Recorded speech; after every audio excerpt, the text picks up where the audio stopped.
Well, not many people can claim to have been gifted sausage rolls from the sovereign, but our Prime Minister now can. Chris Hipkins met with King Charles at Buckingham Palace as New Zealand rugby royalty arrived to join the fun.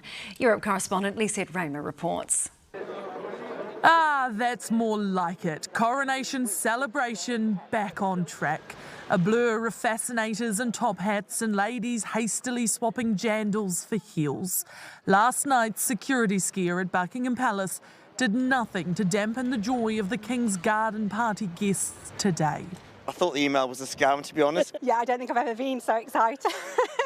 Don't do hats normally, don't even do a frock normally, so It's a special occasion. it's a special occasion. Whisked past the waiting crowds, our Prime Minister, right on time for his sit-down with the sovereign. I never ever would have imagined as a child that one day in the future I would be sitting down and having a cup of tea with him. Not just tea with King Charles. Who had some sausage rolls made specifically for my appearance at Buckingham Palace. I was incredibly touched by the gesture, as you will see from the fact that there's only 2 left.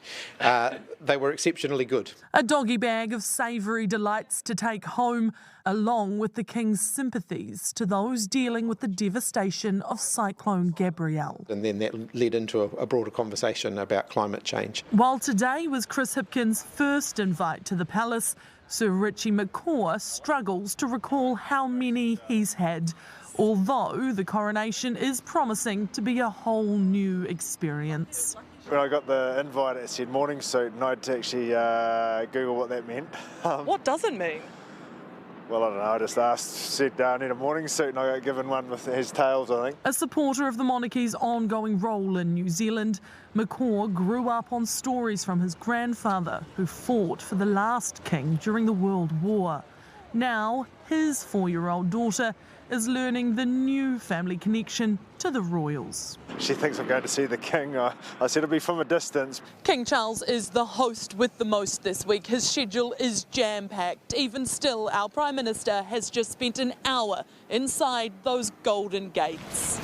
Even getting near them is becoming difficult. This arrest of a man allegedly carrying a knife and shouting, "I want to kill the king," has seen already strict security tighten further. Our focus is keeping people safe. Today, police were granted greater powers, with new laws allowing the imprisonment of anyone who tries to interrupt Saturday's procession. The entire royal family was called to Westminster for a walkthrough today.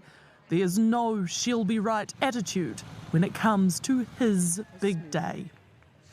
Well, Lisette joins us now. I want to ask where our sausage rolls are, but instead I'll talk about the security operation for the coronation. How does it compare, Lisette, with the one for Queen Elizabeth's funeral?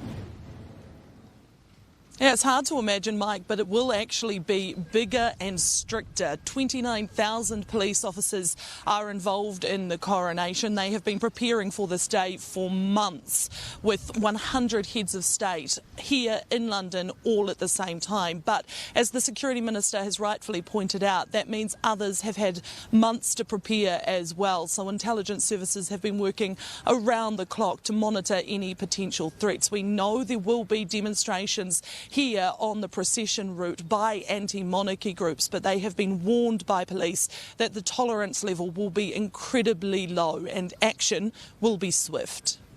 Europe correspondent Lisette Raymer. Tēnā koe.